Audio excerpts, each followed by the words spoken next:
Топко! Записваме. На 27 стаж, брат ми! Обаче изглеждаш на 13 и въобще да не ти пука, всичко сега започва. Вържим кабелната, вържим интернета и те чакам скоро да ме водиш на разноски на Булсат.com, да ходим да ядем сарми на Тора Бора и на Хавайци и където ме заведеш. Писна ми вече да стоя в тази София.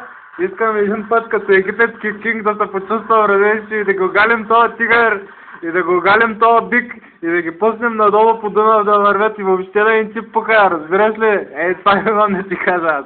Сега се включва моят човек. Чичо Тони, който стои тук до мен и чака. Айде. Братне, 3 тона хартия отраснах заради тебе. 6 пъти песен тях ти пиша и нищо не е толкова добро, колкото си батко. Ей, то кръстолов и само на тебе да хвалям. Добромире, Добромире. Ти добре ли беш, Добромире? Ли ще знаем, че сме си много лъчен, брат. И много сме кефи. Винаги, още като те познаеш, ма кефи.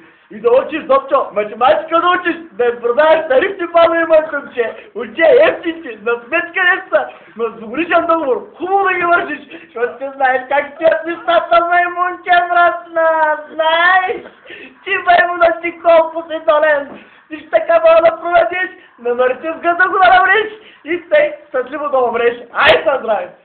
Изими да ни дойдеш на гости, че нещо не спре интернета и канала нямаме и трябва някой да ги оправи тия работи, защото срамота направо, човек, направо срамота. Айде, жив и здрав бъди, целувки много и